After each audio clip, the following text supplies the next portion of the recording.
Oak Pasture, a 6th-generation beautiful farm in southwest Georgia. Support sustainable, delicious meat of the highest quality. Ask for White Oak Pastures beef at your local grocery here in Florida, or go to whiteoakpastures.com, and first-time customers get 20% off on purchases with our exclusive coupon code NEIGHBOR.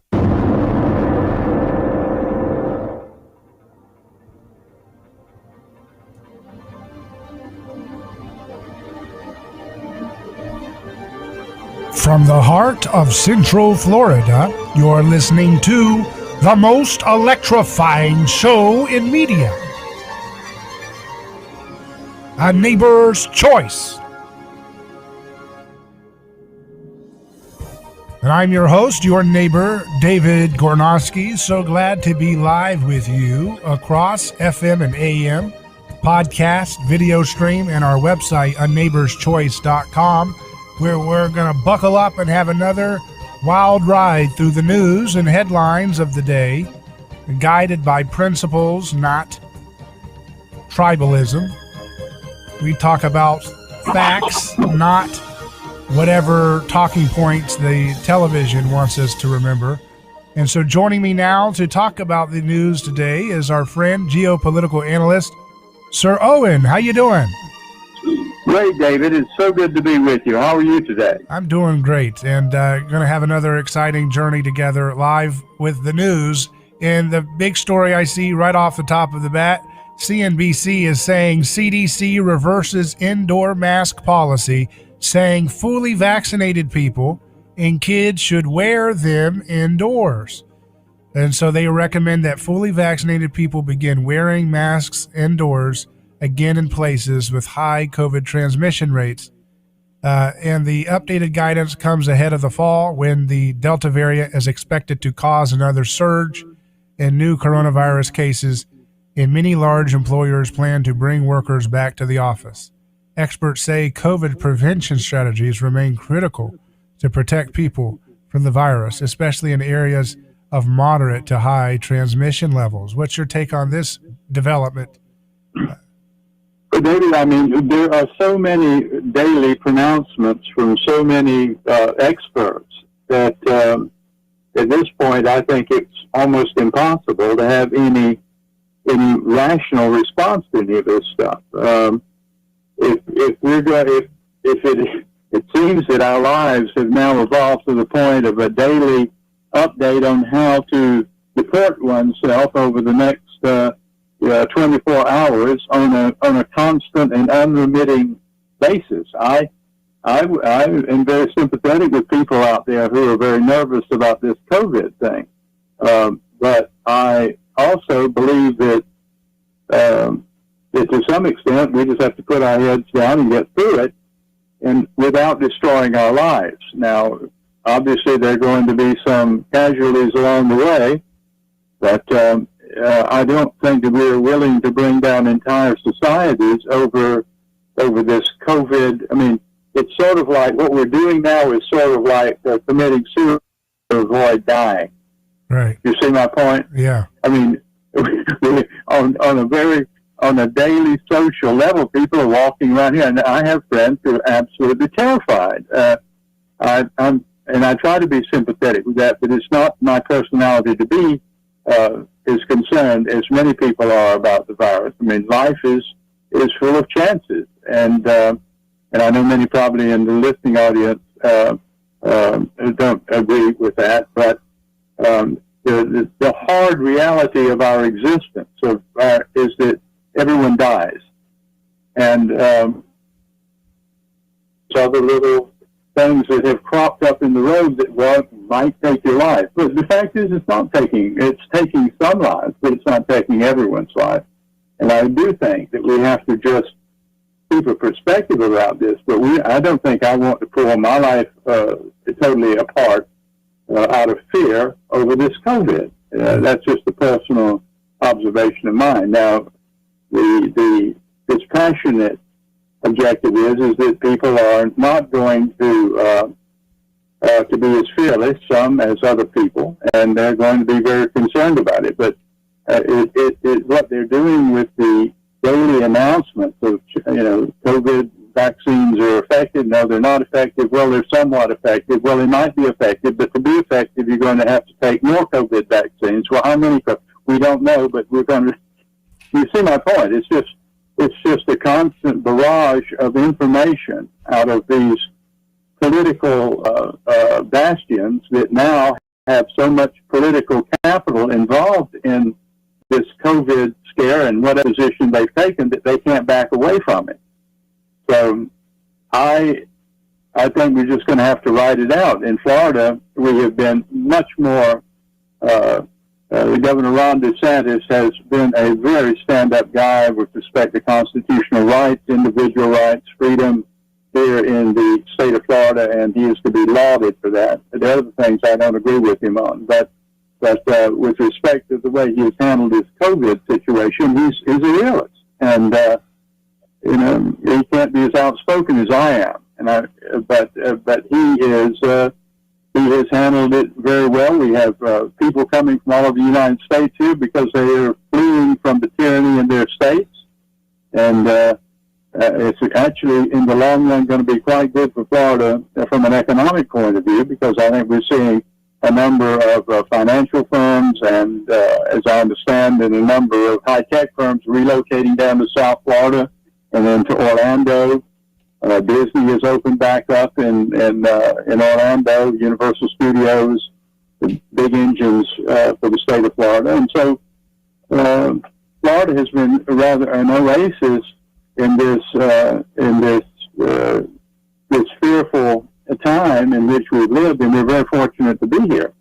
But to go back to the latest pronouncement, I mean, it's just another brick in the wall, as Pink Floyd would say. And they told us that the vaccine would be the essential thing, but now the CDC director, Rochelle Walensky, said, and according to NBC, recent studies have shown that those vaccinated individuals who do become infected with COVID have just as much viral load as the unvaccinated, making it possible for them to spread the virus to others. So it doesn't make much sense that you're supposed to take a rush product no matter what. You must take it, and you need to have a passport attached to it. But then it turns out that they have just as much viral load as those who are unvaccinated who get the disease. So that doesn't seem very reassuring. In addition to this disease, you might want to take a novel drug with legal immunity. So you have two factors to be concerned with. Another article in CBS Sacramento says higher COVID rate found in some counties with higher vaccination rate. So they're having a higher rate of COVID found in California counties with higher vaccination rate. So they've sold us so many things that just don't turn out to be so, and they don't ever want to admit it. They just keep shifting the story to something else. Well, I think it's a work in progress, this whole thing. I mean, they really, really don't understand it. But I do think it's very interesting, the CDC, which nobody thinks about. I mean, I don't on a daily basis. I'm sure, I don't know, maybe you do, but I don't know anyone. Before this started, I said, what do you think the CDC, what does this acronym stand for? Well, I'll just be willing to bet you that 95% of people never heard of the CDC. I don't know what you're talking about, that sort of thing. But this thing is funded $11 billion a year, and all of a sudden there's a tremendous political heat on the CDC. And I can't for the life of me understand what the CDC does for $11 billion a year. It's a good question, isn't it? I have no idea what that organization does. I don't know anyone who works for it. I've never had any brush with it. And I've had a brush with a number of organizations, don't know a thing about the CDC.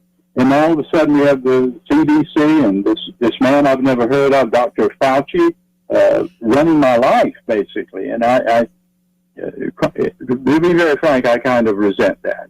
And I'm sure a number of other Americans resent that right now. When someone gets sick, it's a family thing. You go back home and you do the best you can and you try to get well. But this thing of the government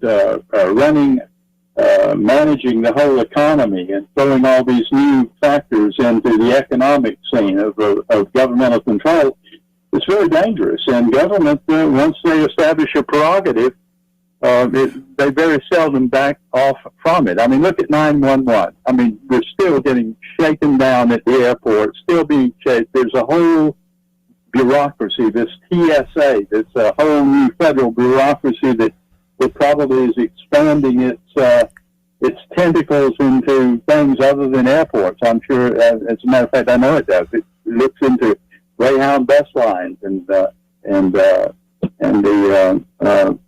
railway system and that sort of thing. So, it's just, there's so many things wrapped up in this. There's so many agendas and so many, the old thing about government, the saying is government never wastes a disaster.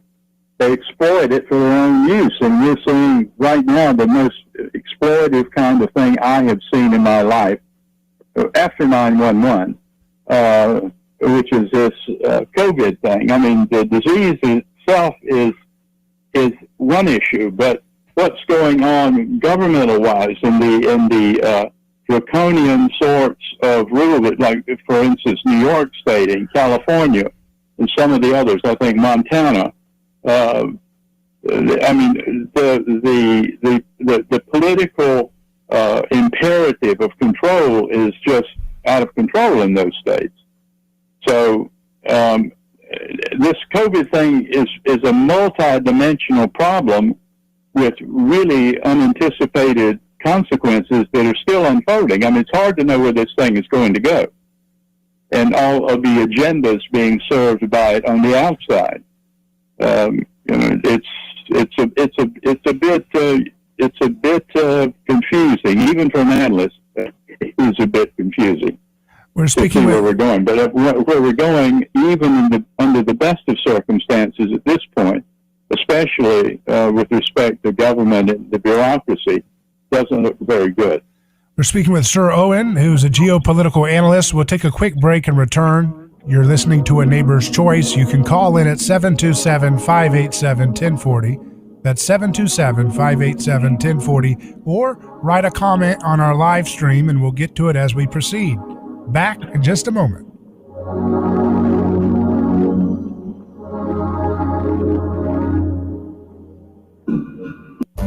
A lawsuit is not something that anyone looks forward to. It's a stressful process. There are attorneys in Tampa Bay that keep clients well informed, creating less stress. That law firm is Catania. Personal injury law is defended with full disclosure. There is no guessing game. If it's an auto accident, medical malpractice, nursing home negligence, unsafe working conditions, or motorcycle accidents, the law firm of Catania will handle the process worry-free from start to finish. Many victims don't realize they have a claim for the loss until they talk to Catania.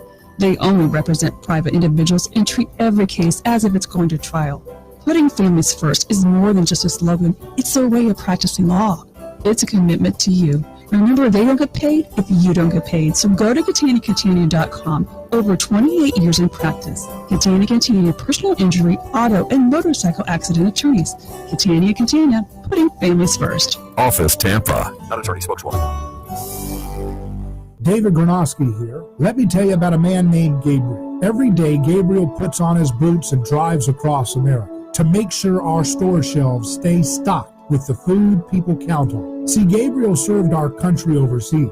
He knows that America stands for freedom, quality, and caring for others the way we would like to be treated. That's why when Gabriel saw food shelves getting low during the pandemic, he hit the road as a driver with Oakley Transport. In the land of the free, where no one should go hungry, we need heroes like Gabriel to help keep America fed. CDLA driving professionals. Join Oakley Transport today. Keep America fed. Visit oakleytransport.com or call them today at 1-877-8-TANKER. That's 1-877-8-TANKER. Are you ready to transform your career? Jess Smith was too. She was stuck on a job that was controlling her life, consuming her free time, and offering little opportunity for growing her pay. Then she found FinTech Mortgage Association, and she never looked back. FinTech Mortgage Association makes home lending simple, and they take care of home buyers like family. Using technology to make everyone's life easier, FinTech Mortgage Association equips each of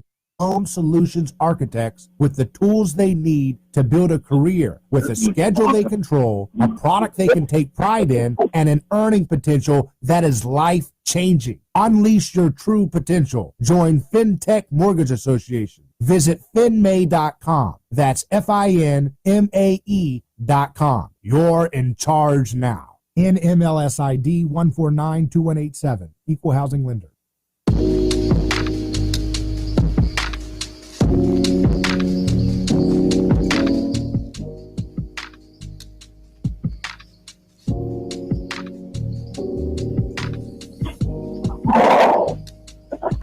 Welcome back to A Neighbor's Choice. I'm David Gronowski here with Sir Owen, a geopolitical analyst, as we look at the news today with a perspective outside of the left versus right dialectic. Sir Owen, I wanted to get your take of the January 6th commission is the big thing that everybody's talking about in the corporate press. And this is supposed to be a hallowed commission on the same level of credibility as the Warren Commission or the 9/11 Commission. So what's your take on this historic moment? Well, I think, David, anybody, it doesn't take an analyst to tell you about that. This is purely political. This is just a political, another little sitcom we're going to have on television and then the mainstream media that's going to go on for a while. And obviously it's going to be entirely a democratic platform. You're going to see the people strutting their ambitions and getting their face time on television. It's sound and fury signifying nothing. Right. That's the bottom line. Sound and fury signifying nothing. It's amazing that people will think, well, hey, the 9/11 Commission, that sure did exhaust all the possibilities. And the Warren Commission, that sure did exhaust all the possibilities. This one should too, right? The dumb... Well, I think this is where you go to put political secrets to bed. You just stuff them away and get them out of there. The 911 really, it is what the political class did, the power class. The palliative for those who still watch the mainstream media and go to it to be informed. And it's free face time for the political class, if you will. And also, but it's an opportunity to sell the narrative that whomever is controlling the media at that point wish to sell. It's doesn't mean anything. Well, let's turn to the geopolitical scene for a moment. Antiwar.com reports a few headlines. British warships enter South China Sea. Secretary of Defense Austin heads to Southeast Asia with eye on China. U.S. sending dozens of F-22 fighters to practice for war with China. What's going on with this? Well, almost what I just got through saying. It's just a political theater. Although it can be dangerous, I think everyone on each side understands that it is political theater. But the problem with this political theater of this type, where you actually have war-making devices, where you have troops and materiel and massive amounts of forces moving around, there's always the option of an accident. Or the manipulation, if you would, of some madman who wishes some arcane agenda that means something only to that particular individual. But someone can create a great catastrophe out of this theater. It's easy to light a match in a theater like this. So, in one respect, I don't give it much credence. On the other hand, you have to hope that there are no accidents to trigger something. If you know what I mean. Right. Yeah, it's. Do you think that there's a desire for actual war with China, or do you think it's just puffery? I think that no rational human being could want war with any nuclear-armed power, because any kind of war with any nuclear-armed power is going to go nuclear. in one nuclear bomb landing on Washington, D.C., or one on Tampa's MacDill Central Command here, or one landing in Detroit, or landing in San Francisco, or in Oregon, anywhere on the United, and life as we know it ends. That's the end of it. Mm-hmm. The government will flex its smoke. We saw what happened after 9/11. 9/11 will look absolutely tame after government, flexes to protect us after a nuclear strike. Not to mention the disruption that nuclear strike will cause.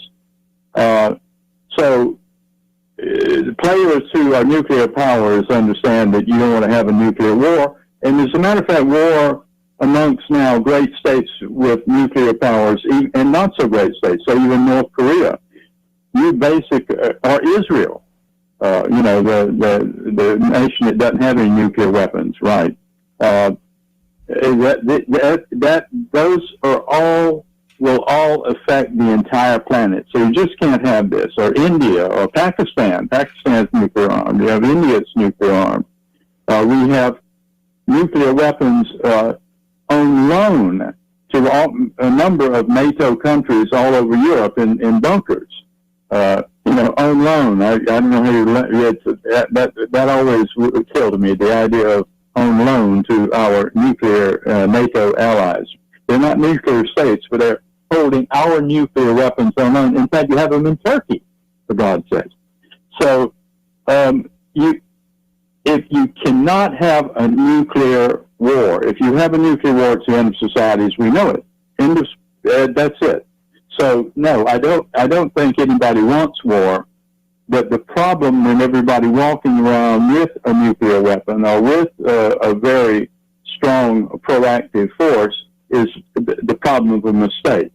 I mean, if you even give Lyndon Johnson the benefit of the doubt, the Gulf of Tonkin incident that started that was a rationale for us getting into the Vietnam War, that may have never happened, but it may have actually been an accidental analysis, a wrong analysis of what occurred in the Gulf of Tonkin. But it still got us into a disastrous war in Vietnam, more disastrous for the poor Vietnamese than it was for us. I mean, everybody talks about 50,000 Americans killed. Well, 3 million Vietnamese is one of the best numbers they can come up with were killed. 3 million. So, probably more. But these accidents can happen, and you have to question yourself: was it a political will? But thank God, Vietnam was not armed with nuclear weapons.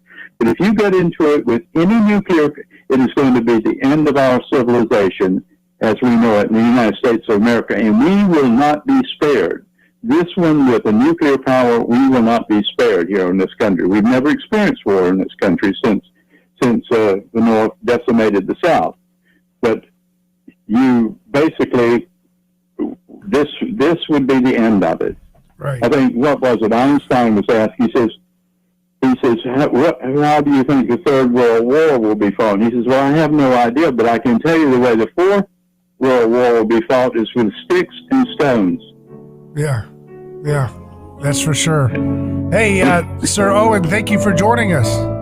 Well, thank you for having me, David. It's always a pleasure, and you do a great job. Well, thanks. You do too. And I will continue following your work. Tamron@hotpolitics.com is where you can email if you want to join his newsletter to get all of his comments and news analysis. We'll return in just a moment live with more news. Stay with us.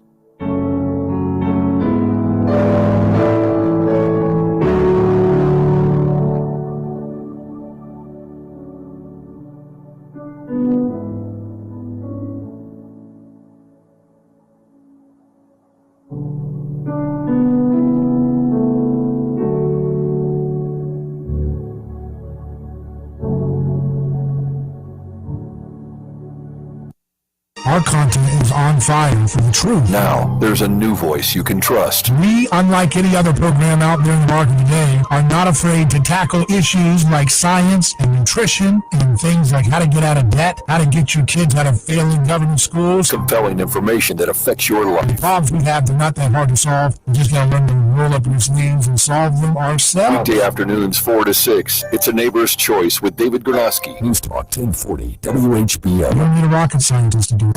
If you're in an area with high COVID-19 transmission rates, the CDC today recommending that you wear a mask whether you're vaccinated or not. CDC Director Dr. Rochelle Walensky says a lot's changed since May when vaccinated people were told that they could leave their masks at home. We had less Delta variants in this country. We had fewer cases in this country. And importantly, we were really hopeful that we would have more people vaccinated, especially in the demographic between 12 to 17 years old. White House Press Secretary Jen Psaki. Our message to the American public is we are at war. We continue to be at war with a virus, an evolving pandemic. Our responsibility here is to always lead with the science and always lead with the advice of health and medical experts. Pushback from Indiana Republican Senator Mike Braun. He says enough with the federal mandates. Let this be solved at the grassroots level. Let local governments and businesses deal with it. Dave Packer, ABC News.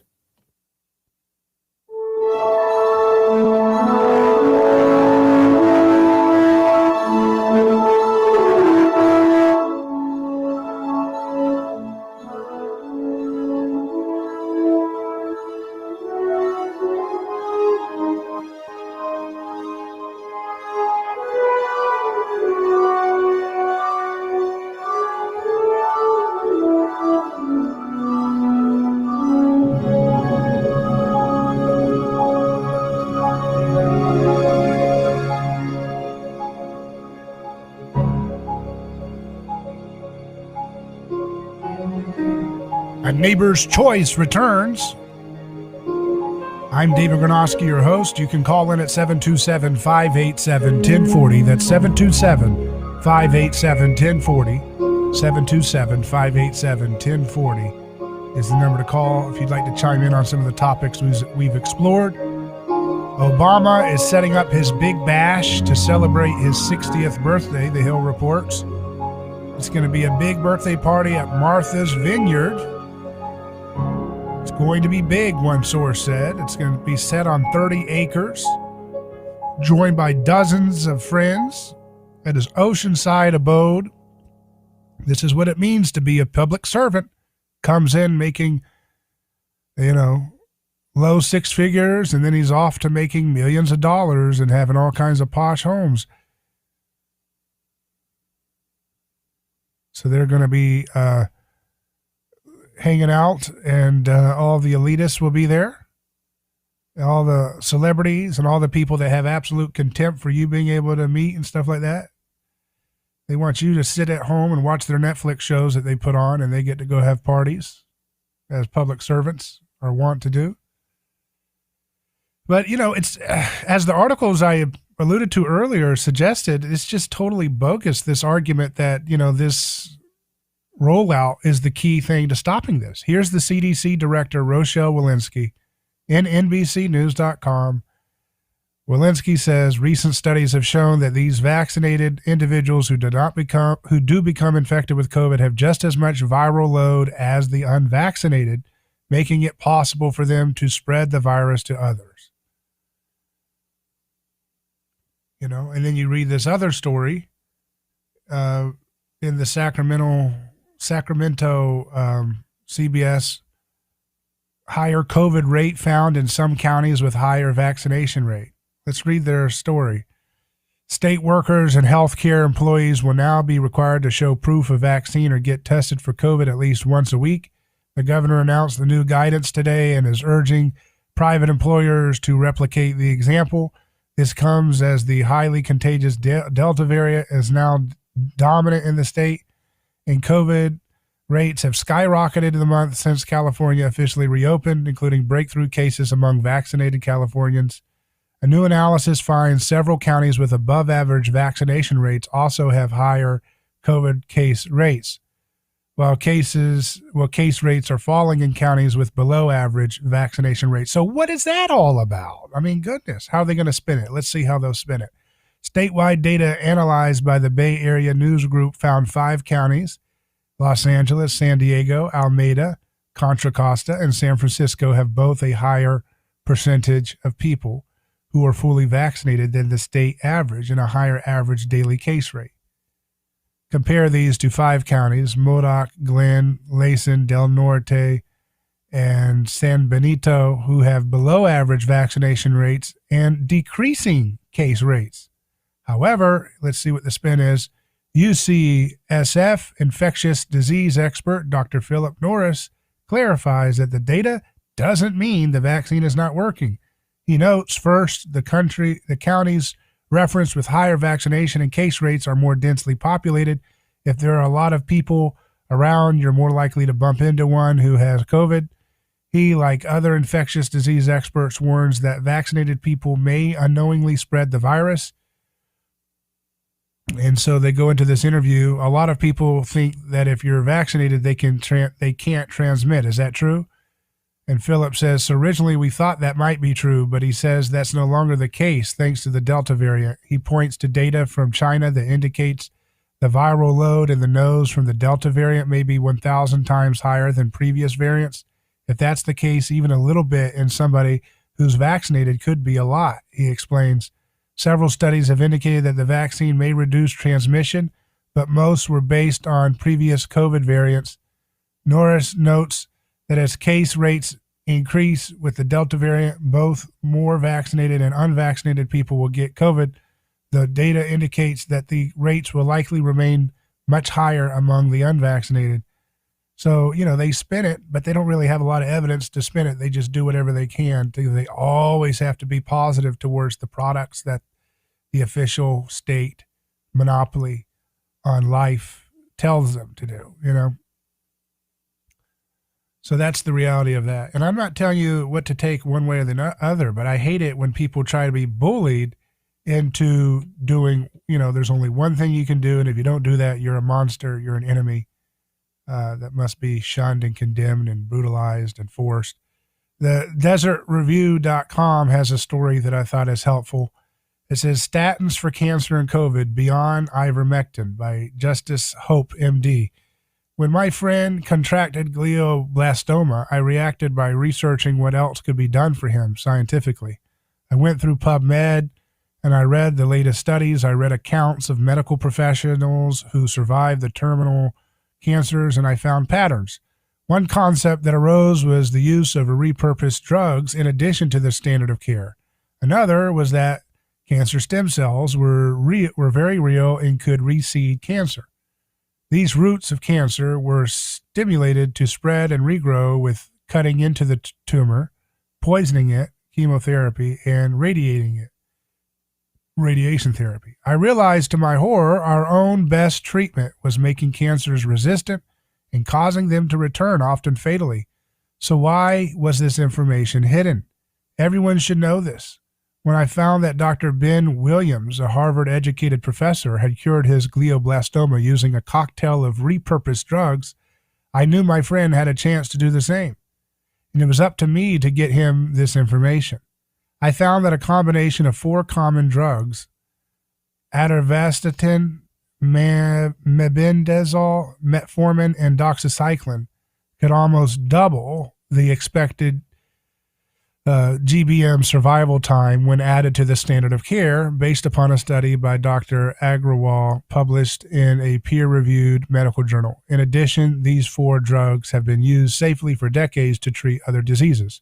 Now, note here, folks, doxycycline is one of those antibiotics, those generic antibiotics that we've mentioned before many times with Dr. Michael P. Lasanti, who has studied using doxycycline and azithromycin to take on cancer stem cells and cancer metastasis.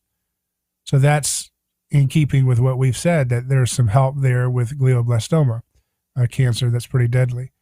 As I dug deeper, I realized that instead of using this cocktail as a last-ditch effort to save a person from cancer after it has already developed, what if one used it to prevent cancer from ever developing? I searched Amazon. I found no physicians had written about this to the general public except Dr. Raymond Chang in 2014. He wrote a book, Beyond the Magic Bullet. Dr. Ben Williams, a PhD, had written about his personal experience in beating his GBM with repurposed drugs and surviving terminal cancer. These books, unfortunately, had very thin readerships. Finally, a magnificent documentary was made that interviews both of these men surviving terminal cancer. However, very few people have watched this. Most who do have glioblastoma, a disease which afflicts about 10,000 Americans every year, people like Beau Biden, people like John McCain, and now my friend Evan. Only 25% survive longer than 1 year. Less than 5% make it past 5 years, and Ben Williams has now survived 26 years. His friend, Professor Richard Gerber, has now survived 13 years and used repurposed drugs. Richard followed Ben Williams' strategy. I spoke to Dr. Chang, Dr. Williams, Dr. Gerber, and even some of the treating physicians involved in the film. In addition, I corresponded with Dr. Mark Erich Hallash, the German neuro-oncologist who participated in the film's release in 2015. Around the same time, in 2014, in the United Kingdom, a law was proposed to allow physicians to prescribe repurposed drugs for cancer without fear of lawsuits. This was known as the Medical Innovations Bill, sponsored in Parliament by Lord Saatchi. Saatchi had a personal reason. He lost his wife, Lady Saatchi, to cancer. She also was known as the famed British novelist Josephine Hart. Lord Saatchi wanted repurposed drugs to be made available to all cancer patients, but unfortunately the law did not pass and was defeated at the last minute by what I believe to be a massive effort by Big Pharma and the big regulators to kill the act. When I spoke to Dr. Chang, he was clear that repurposed drugs will never be allowed because of the massive financial interests.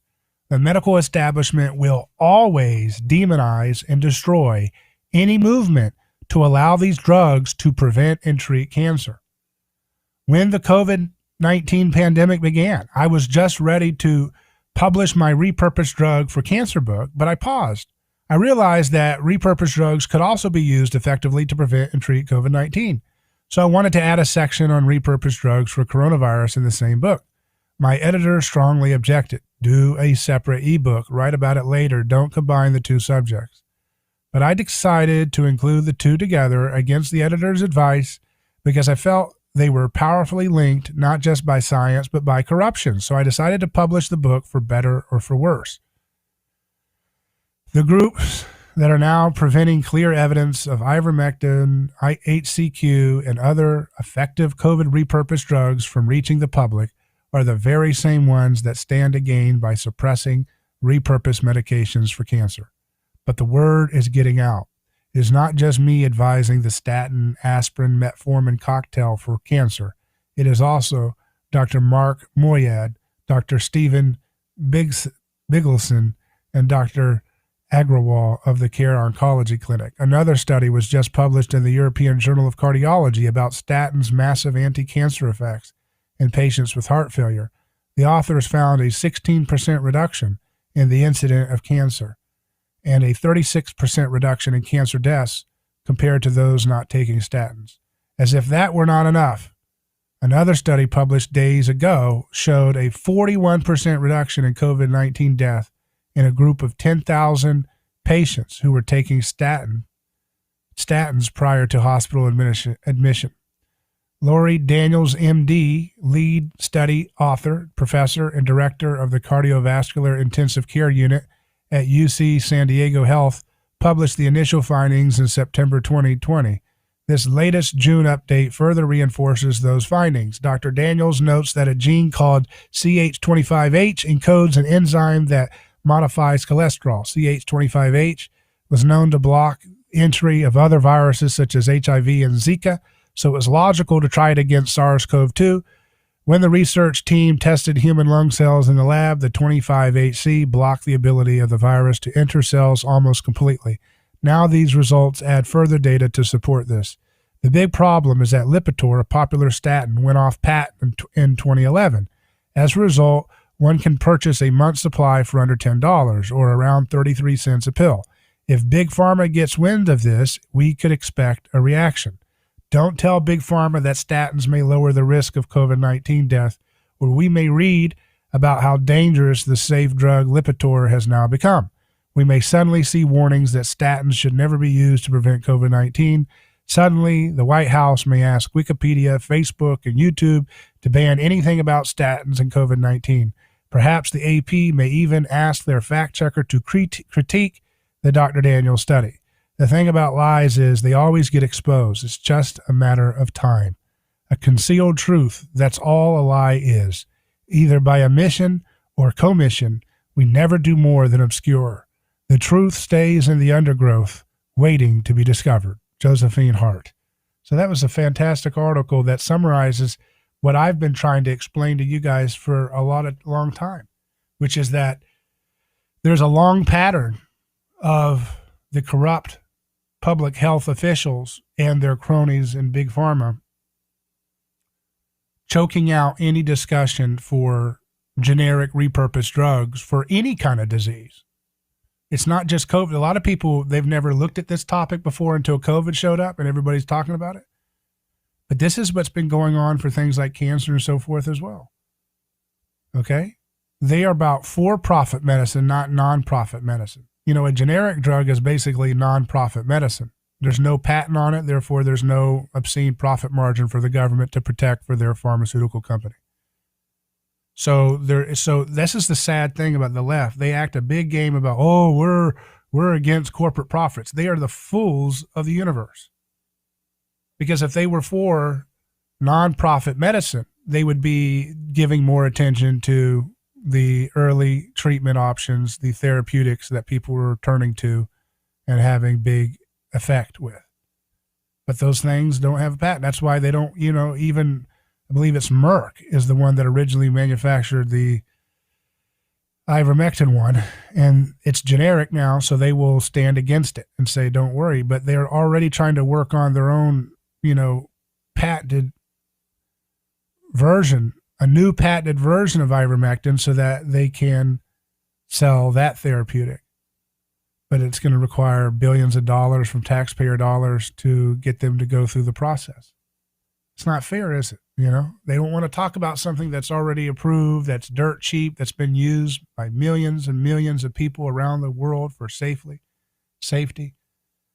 They won't talk about that, but they will talk about something they can roll out that's a new patented drug. It's so patently obvious how this little deal works.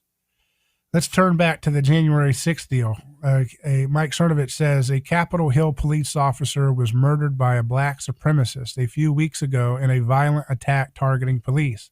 Does anyone know this officer's name? Hashtag January 6th committee. And it's true. That one story drove up into the Capitol Police, and it turned out it was a Nation of Islam or something like that, and they made that story evaporate. I'm so tired.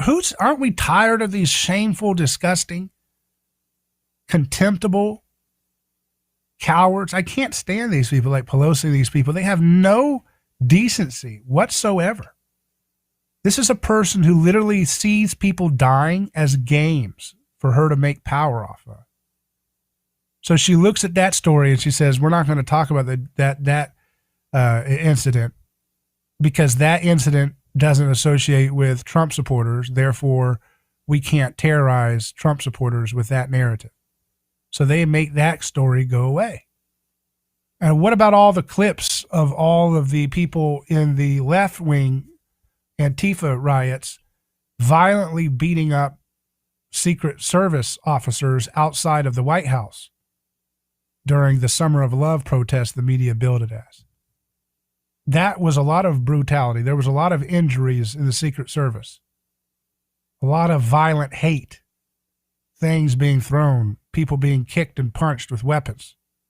Is that being investigated? No, because Nancy Pelosi is a shameless bigot. She has no respect for human life. The only time she would do something is when she can use it to get her power.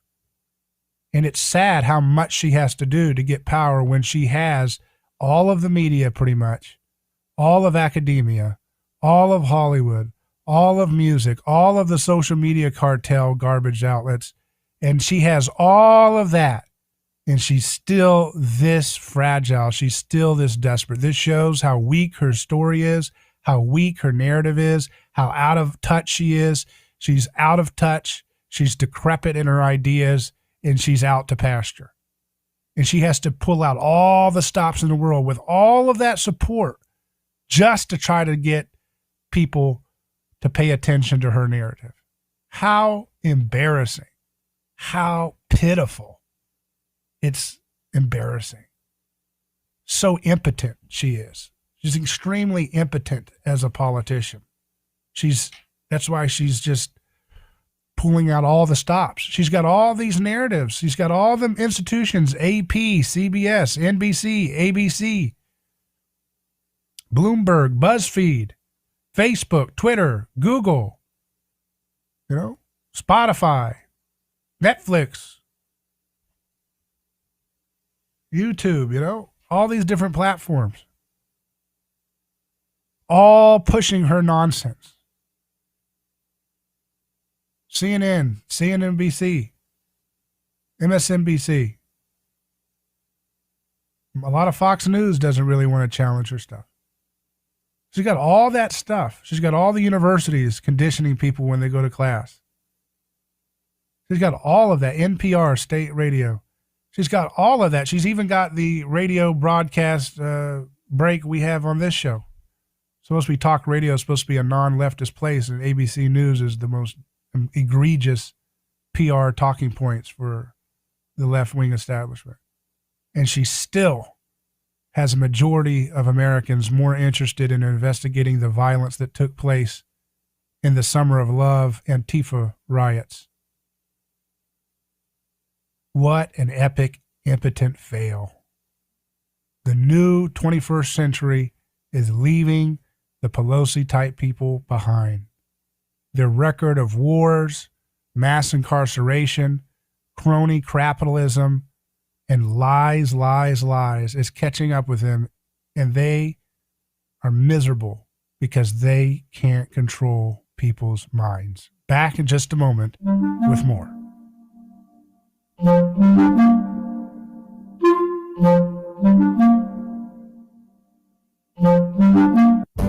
A lawsuit is not something that anyone looks forward to. It's a stressful process. There are attorneys in Tampa Bay that keep clients well informed, creating less stress. That law firm is Catania. Personal injury law is defended by full disclosure. There is no guessing game. If it's an auto accident, medical malpractice, nursing home negligence, unsafe working conditions, or motorcycle accidents, the law firm of Catania will handle the process worry-free from start to finish. Many victims don't realize they have a claim for the loss until they talk to Catania. They only represent private individuals and treat every case as if it's going to trial. Putting families first is more than just a slogan. It's a way of practicing law. It's a commitment to you. Remember, they don't get paid if you don't get paid. So go to Catania.com. Over 28 years in practice. Catania, personal injury, auto, and motorcycle accident attorneys. Catania, putting families first. Office Tampa. Not attorney spokeswoman.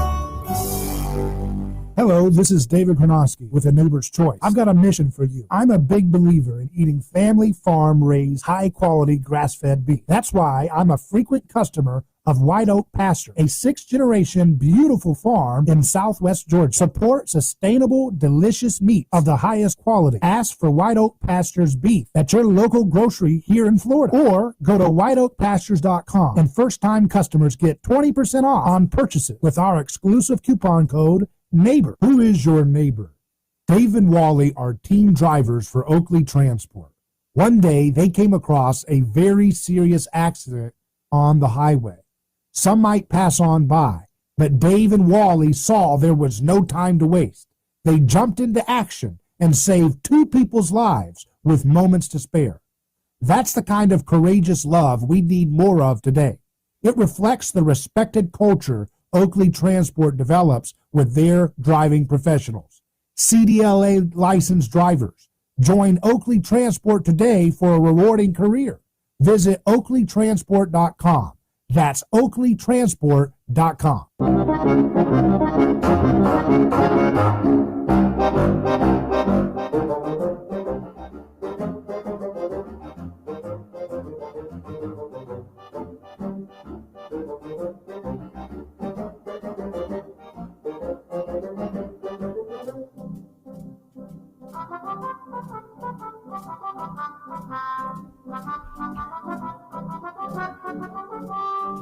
Welcome back to A Neighbor's Choice. I'm David Gronowski, and we are live on radio, podcast, video stream. You know, I just want to show you this stuff, the narratives they're trying to lie to you about. You've got to look bigger than America, because other countries are actually a little bit more honest on a lot than our own corrupt, disgusting, trash, DC losers. Those people are contemptible in the way they'll lie to you over and over again and hide the data. So let me just show you something. This is from, a commenter named Anomaly saying, Israel obeyed, Israel listened, Israel became the most vaccinated country, Israel reimposed masks, Israel needs a third dose. You got headlines saying, Israel, the most vaccinated country in the world, has a ticking COVID time bomb. That's in Haaretz. You have New York Mag saying, Israel is the world's most vaccinated country. Why are cases rising? BBC.com says, COVID, Israel may be reaching herd immunity. That was in April 13, 2021.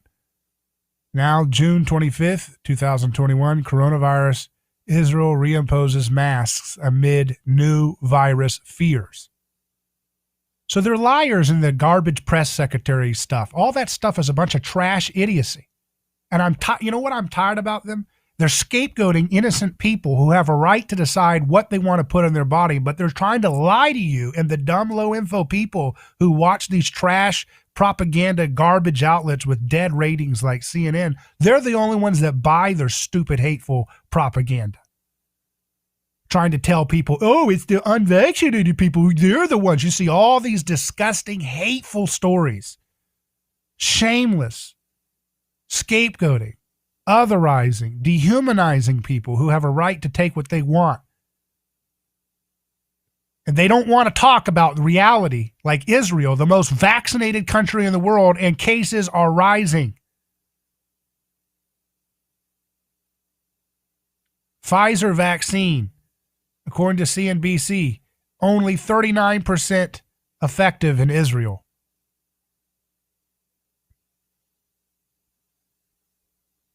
%39 effective. And people we've been highlighting, scientists that we've been highlighting, have been saying you don't run out a prophylactic type vaccine in the midst of a pandemic when you have constant variants being developed. It's going to accelerate vaccine escape and the continuation of variants that are going to be way more resistant to vaccine provided immunity. But they don't want to have science conversations. I wish we could get the people who are buying into the mainstream garbage dying media to think about this for one moment. Your public health officials are in a revolving door relationship, an incestuous relationship with the giant pharmaceutical companies. And the pharmaceutical companies are the ones that staff these agencies. They're the ones that fund these things in the research. And their entire business model is based around discovering new drugs that can be patented, giving them a monopoly, which allows them to make obscene profit margins for those who take it. That is the business model. That means they will not tell you honest, objective information about products that are their heart and soul of their business model. They will be biased by everybody's standard of any common sense knows that would be biased, and they will be biased against generic drugs. It doesn't take a rocket scientist to figure this out. All it does is it takes having an ounce of courage and a lick of intelligence. I'm David Gronowski. Email me hello@aneighborschoice.com. Send us a comment on our live stream. We'll be back for hour 2. Stay with us.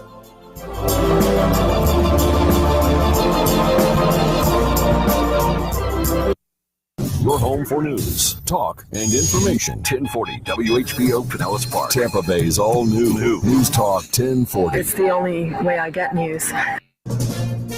From ABC News, I'm Dave Packer. The CDC reversing its guidance on mask wearing for fully vaccinated Americans. CDC Director Dr. Rochelle Walensky now recommending that fully vaccinated people wear masks indoors if they live in areas with substantial or high transmission. She says the Delta variant has changed things. Unlike the Alpha variant that we had back in May, where we didn't believe that if you were vaccinated, you could transmit further. This is different now with the Delta variant. She says that while rare, some Delta breakthrough cases are showing viral loads similar to those in unvaccinated people. Mark Remillard, ABC News. January 6th from the officers who defended the Capitol. Dramatic testimony before the Select Committee investigating the riot. D.C. Metropolitan Police Officer Michael Fanone. I was grabbed, beaten, tased, all while being called a traitor to my country. I was at risk of being stripped of and killed with my own firearm as I heard chants of kill him with his own gun. I could still hear those words in my head today. Congressman Adam Kinzinger, one of just 2 Republicans willing to serve on the committee, became emotional as he praised the officers for their heroism. You guys may individually feel broken. You guys all talk about the effects you have to deal with, and you talk about the impact of that day. But you guys won. You guys held. Other Republicans have played down or outright denied the violence that occurred, denouncing the Democratic-led investigation as politically motivated. Without the GOAT leading her team for the finals competition, USA Gymnastics took the silver medal at the Tokyo Games following Simone Biles citing mental health for surprise withdrawal earlier today. The athletes from Russia came out on top, beating the cumulative U.S. score by more than 3 points. Great Britain won bronze. You're listening to ABC News. Can you name the 3 habits of healthy hygiene? We shower, we brush our teeth, and wait a minute, what third habit? Think about it. The pandemics reminded us that the nose is your body's filter against a constant invasion of airborne germs. Your nose traps allergens, bacteria, and viruses, but like any filter, the more it's clogged up, the less it works. Now it's easy to clean your nose with Navage. My name's Martin Hoke, and I did not invent nasal irrigation. It's been around thousands of years, but I did invent Navage to make nasal irrigation an easy habit for everyone. Navage uses powered suction to flush out germs that cause congestion, or worse, can make you very sick. People love Navage. It has 4.7 stars with over 70,000 online reviews. And over 2 million people use Navage to breathe better, sleep deeper, snore less, and feel healthier. Go to Navage.com or find Navage at Walgreens, CVS, Rite Aid, Target, Bed Bath, and select Walmarts. Make cleaning your nose your third habit. Navage. Clean nose, healthy life. As the U.S. nears the day when all U.S. troops are out of Afghanistan, the Biden administration says they're taking steps to help the Afghans who were translators and contractors for the U.S. military. White House Press Secretary Jen Psaki. Our first flight of Afghan SIV applicants will be coming into the United States this week, which is a very exciting step forward and will be the first of many. Experts warn the Taliban could regain control of the region after U.S. and NATO forces leave. At least 2 people are dead after a huge explosion at an industrial chemical complex in Germany. More than 5,000 chemicals are manufactured at the site where the explosion took place. Firefighters took 3 hours to extinguish the blaze, which injured dozens, with police revealing at least 5 people needed intensive care. Several others are still missing. Police also told residents living nearby to stay indoors, shut doors and windows, and turn their AC off in case toxic fumes had been released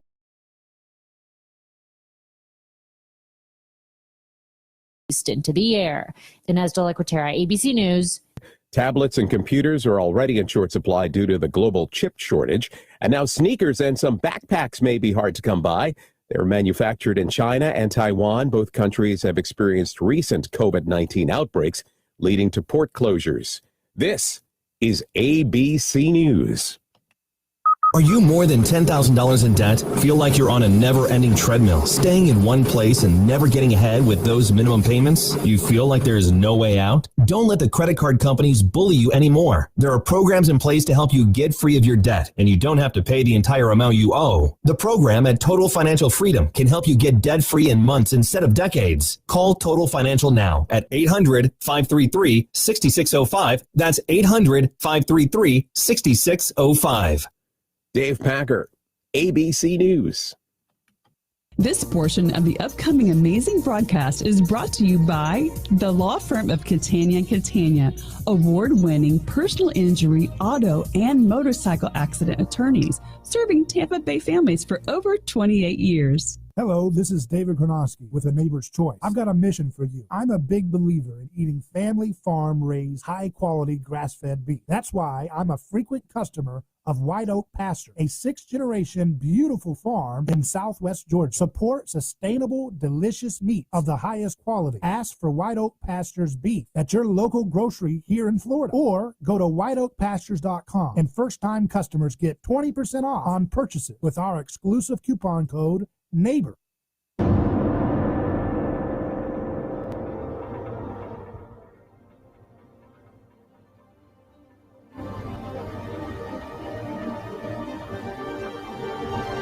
From the heart of Central Florida, you're listening to the most electrifying show in media, A Neighbor's Choice.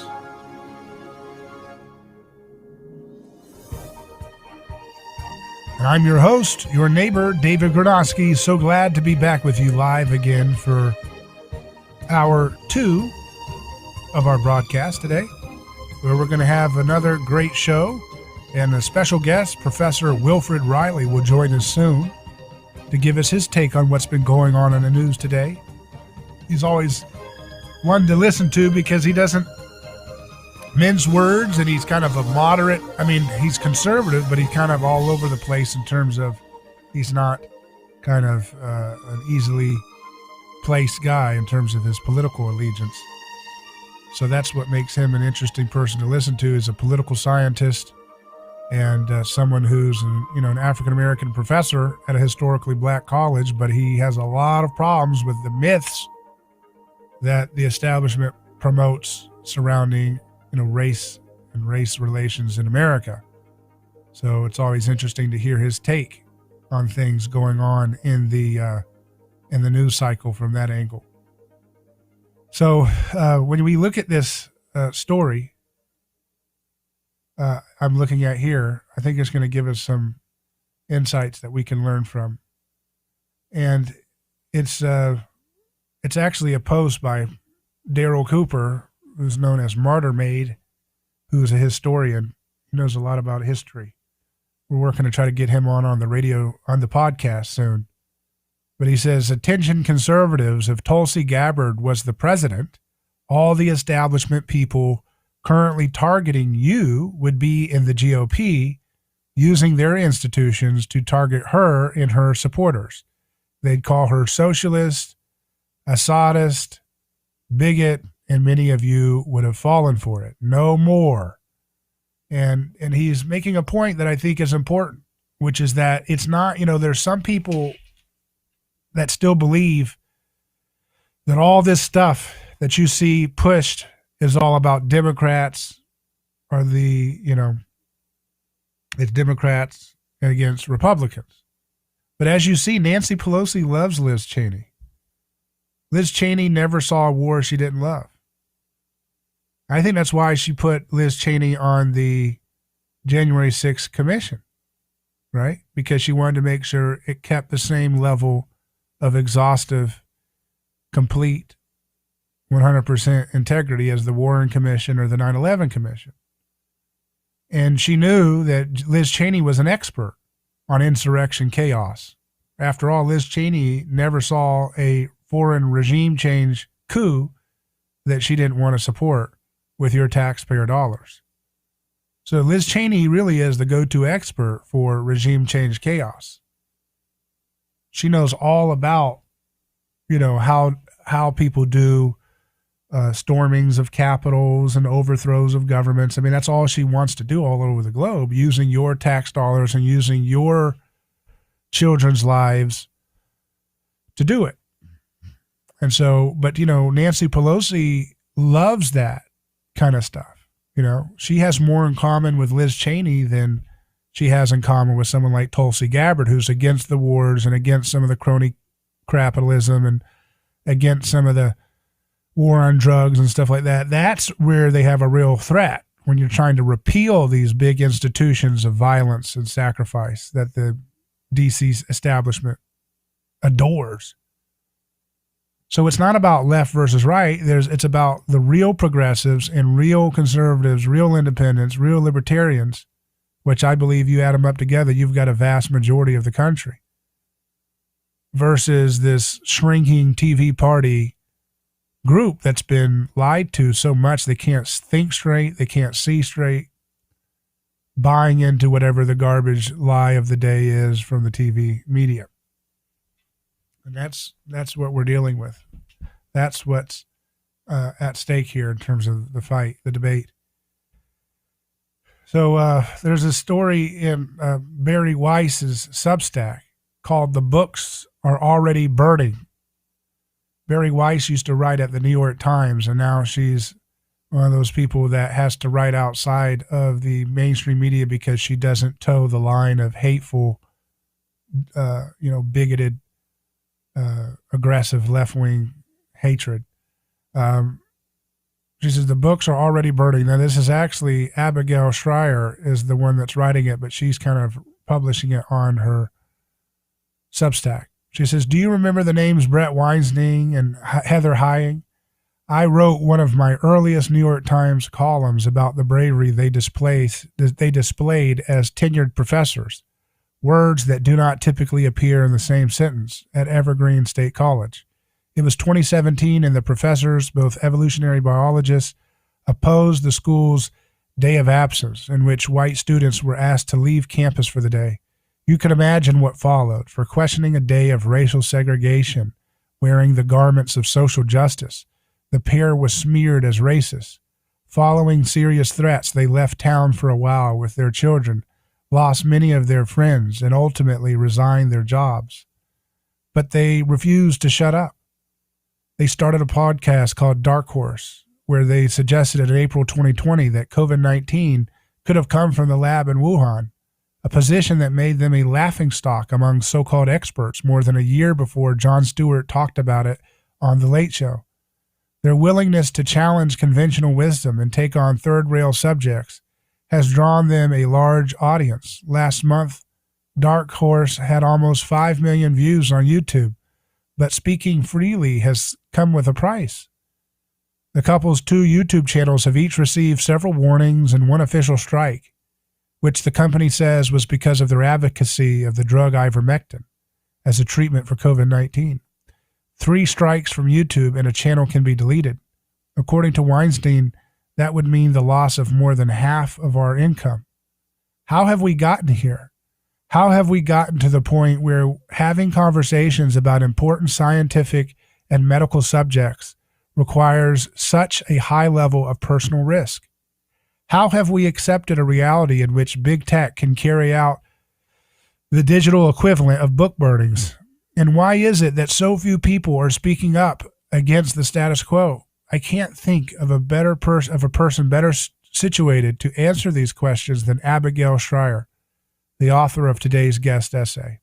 You may have heard Schreier. She is the author of Irreversible Damage, which The Economist named one of the best books of last year, and a dogged journalist who has taken on the difficult and thankless subject of the enormous rise of gender dysphoria among teenage girls. I say thankless because it's hard to capture the decibel of the vitriol that has met her work. To give you a taste, one of the ACLU's most prominent lawyers said that, quote, stopping the circulation of this book and these ideas is 100% a hill I will die on. The subject of how the ACLU came to favor book banning is taking up brilliantly here. And this is to say nothing of the personal defamation of Schreier's character, smears that bear zero relationship to my courageous friend. You do not need to agree with Schreier about whether or not children should be able to medically transition genders without their parents' permission. She is opposed to this. Or, for the matter, with Weinstein and Heying's bullishness about ivermectin. I had never heard of the drug before they put it on my radar. That's not the point. The point is that the questions they ask are not just legitimate, they are of critical importance. Meanwhile, some of the most powerful forces in our culture are conspiring to silence them.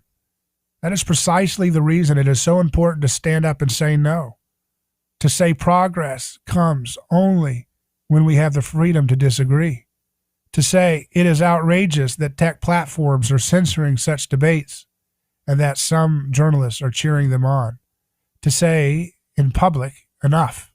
In my case, that means making sure to publish those voices who have been shut out of so many other channels that ought to be open to them.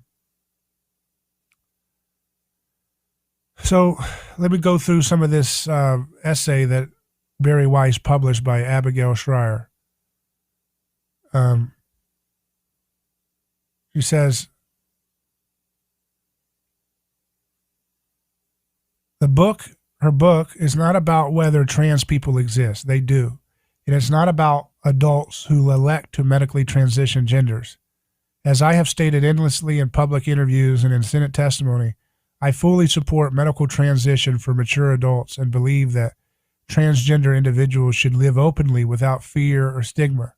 Yet since publication, I have faced fierce opposition, not just to the ideas presented, challenged, or explored, but to the publication of the book itself. A top lawyer for the ACLU called for it to be banned. Powerful organizations like GLAAD have lobbied against it and pressured corporations, Target and Amazon, among others, to remove irreversible damage from their virtual shelves. There's a pattern to such censorship campaigns. A fresh example presented itself this past week at Science-Based Medicine, which bills itself as a group blog exploring issues and controversies in the relationship between science and medicine. On Tuesday, one of the blog's longtime contributors, Dr. Harriet Hall, a family physician and flight surgeon in the U.S. Air Force, with dozens of publications to her name, posted a favorable review of my book. She examined the scientific claims as well as the medical ones and wrote that the book combines well-researched facts with horrifying stories about botched surgeries, people who later regret their choices, and therapists who are not providing therapy but just validating their patient's self-diagnosis. Dr. Hall not only shared my criticisms of affirmative care, that is, immediately agreeing with the teen's self-diagnosis of gender dysphoria and proceeding to hormones and surgeries, but also noted that many physicians and therapists feel the same way but are afraid to say so. Within a day, Dr. Hall's article was flooded with nearly 1,000 comments, mostly, she says, from activists demanding the article be stripped from the site, but also from some readers expressing their appreciation. Angry emails from activists swamped the blog's editors. Within 2 days, those editors had given Dr. Hall an ultimatum: retract, rewrite, or allow them to add a disclaimer. What surprised me was that my fellow editors attacked me too. Basically, what they said was that my article was not up to my usual standards as far as medicine, science, and critical thinking went. And I didn't feel that I did anything but what I always do. That surprised me, she told me. Considering the editor's ultimatum, she elected to have the editors who disagreed add a disclaimer to the website. I told them I did not want it retracted, and the next thing I knew, they had retracted it. Let that sink in. A book review by a respected physician was bullied out of existence in America. Public figures who have watched the success of such campaigns, and they are now weekly, if not daily, now know they risk their lives by engaging heterodox views. Jordan Peterson, for example, chose to demonetize the interview we did on his YouTube channel to, in his words, avoid attracting counterproductive attention by jackals who weaponize demonetization. It's not only corporations facing this type of activist pressure, public libraries now do too. Halifax Pride, the annual LGBTQ festival, announced late last month that it would cut ties with the city's library over its insistence on carrying irreversible damage, calling it transphobic and claiming that it jeopardizes the safety of trans youth and debates the existence of trans people. They always use that word, by the way, that we're debating the existence of their very existence. Just because this woman is raising concerns about children being pushed into a decision by people that don't give them the objective facts, pro and con, and just because she's against teenagers jumping into something without parental consent, they call this person against trans existence. It's stupid, idiotic, bullying, emotional drivel. But this is what totalitarian leftism looks like. It's disgusting. And everybody in this country, should be 80-90% of our country should be rebuking this stuff and sending it the hell out of our country. The Halifax public libraries tried to compromise with the activists by pasting a note inside the book's cover, directing readers to a list of trans-affirming resources, but the activists were unappeased. See, that's why you never give in to these bloodthirsty mobs, because when you give in, they go for more. They go for more blood. No ties with the libraries were restored. They want the book gone from the library and scrubbed from existence. 2 copies in a library of nearly 1.2 million volumes are too many. Not even the Nova Scotia Library Association or the Canadian Library Association has come to the library's defense, though their standing orders explicitly require member libraries to guarantee and facilitate access to all expressions of knowledge and intellectual activity, including those which some elements of society may consider to be unconventional, unpopular, or unacceptable. Silent supporters stand alongside the Halifax libraries. They sign up to borrow the book, now nearly 150 of them, and post supportive messages on Twitter, usually under pseudonyms. They know that the activists waging this battle over who gets to determine what we can read, what ideas adults are allowed to explore, will at some point come for ideas that they favor or causes they support. But like too many individuals and institutions who try to hold fast to liberal values in the face of an intolerant and illiberal onslaught, the Halifax Library stand alone in the public square. I know how they feel.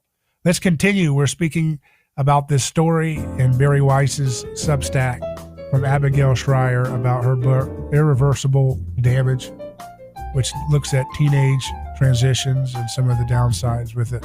We'll take a quick break and return live.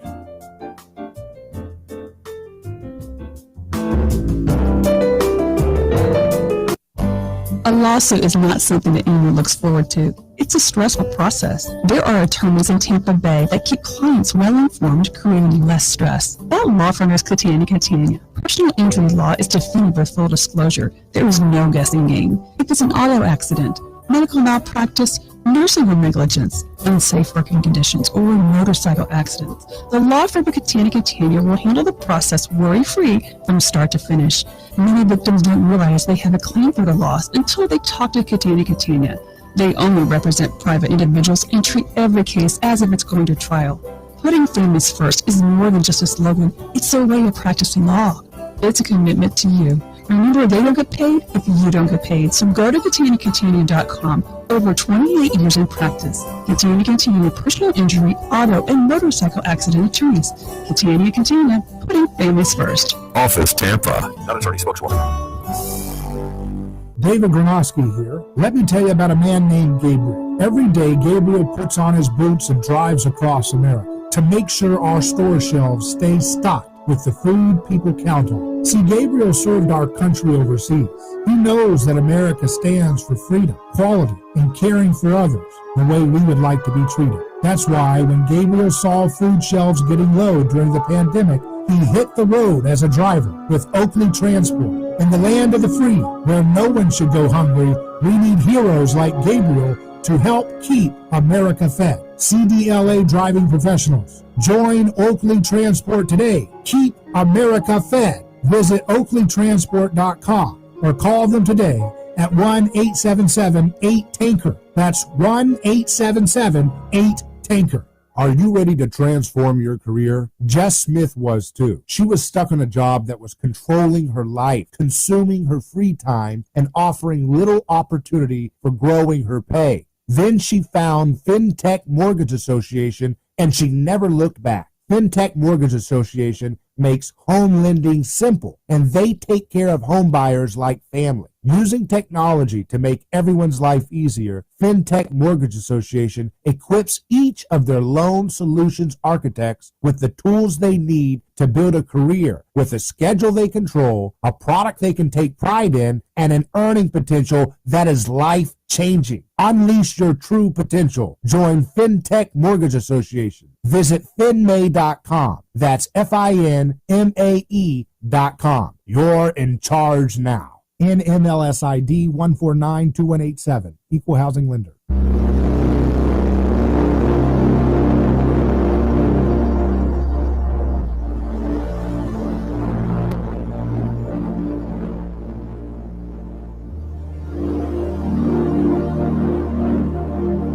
A Neighbor's Choice returns. I'm David Gronowski, looking at this story by Abigail Schreier about the cancel and the book burning atmosphere that we're in. She says, half of Twitter seems to think I'm some sort of demon, but if you read my inbox, you'd think I was popular, awash as I am in secret fan mail and silent supporter notes. Here's an entirely typical example, one of hundreds I've received over the last year. Hi, Mrs. Schreier. I just wanted to drop you a quick note thanking you for your bravery. It might surprise you to know that I work for a prominent progressive politician. Obviously, I could never express my support for your work publicly, but it should be known that not everyone on the left has totally lost their mind.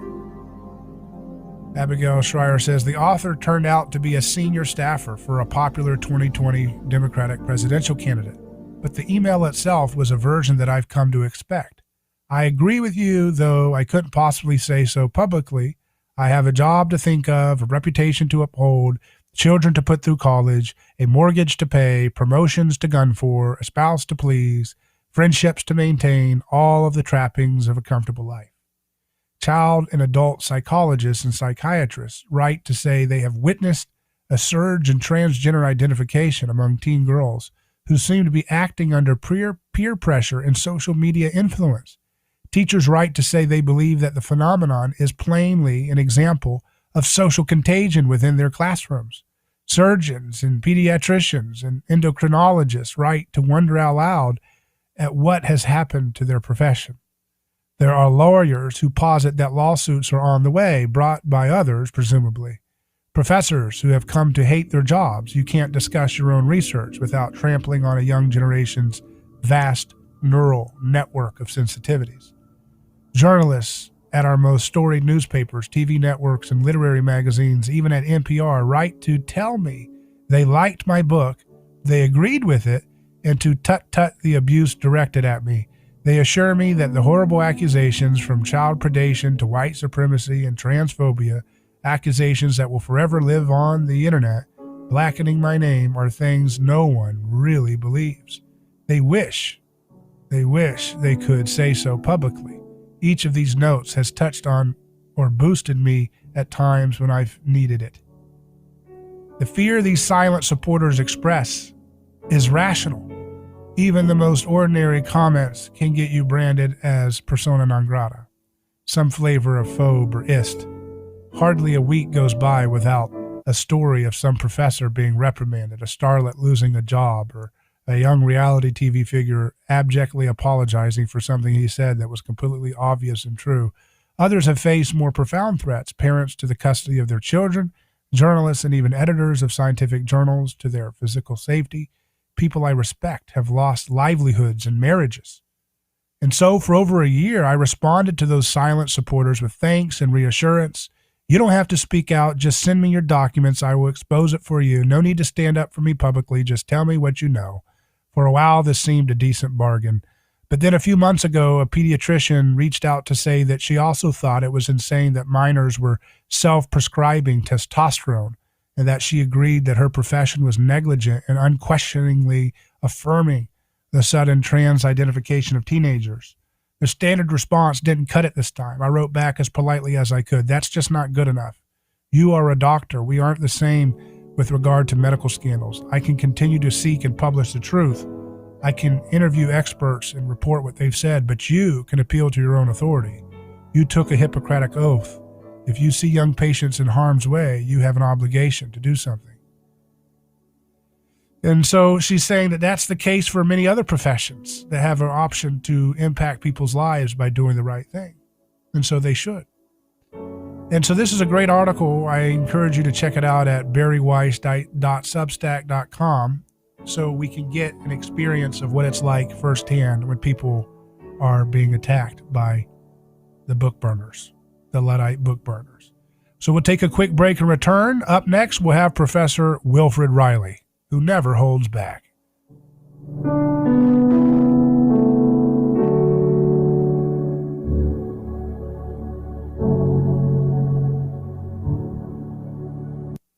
Folks, we were sold a been there, Weekdays noon to 2. done that presidency. It's Fox Across America. Who will be ready on day one. With Jimmy Fallon. It was a big lie. Listen to Biden here. 120 days. Give me a break. Understand, Trump says that. Oh, Trump admits he's not ready. Here we are at day 146, because they would also fact check the fact that he got the dates wrong. It's Fox Across America with Jimmy Fallon. Weekdays noon to 2. News Talk 1040 WHBO. The CDC now recommends even those who are vaccinated wear masks indoors in locations where infection rates of the COVID-19 Delta variant are surging. Director Dr. Reilly Walensky. New data weighs heavily on me. This new guidance weighs heavily on me. And I just wanted to convey that this was not a decision that was taken lightly. It's also recommending masking indoors for all adults and students in schools nationwide, regardless of vaccination status. Capitol Police Officer Harry Dunn was among the 4 law enforcement officers who testified today at the first hearing of a House Select Committee on the January 6th attack on the Capitol. I witnessed the rioters using all kinds of weapons against officers, including flagpoles, metal bike racks that they had torn apart, and various kinds of projectiles. More hearings are expected. President Biden visited the Department of National Intelligence today. He promised Director Avril Haines and her 120 workers he will never politicize their work. Daria Albany, ABC News.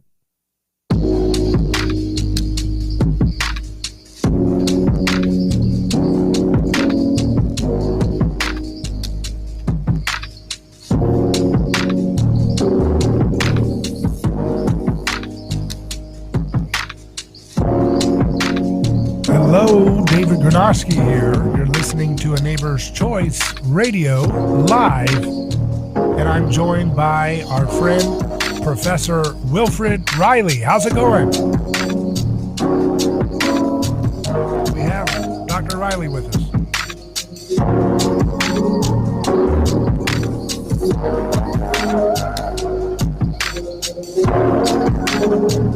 Paging Dr. Reilly.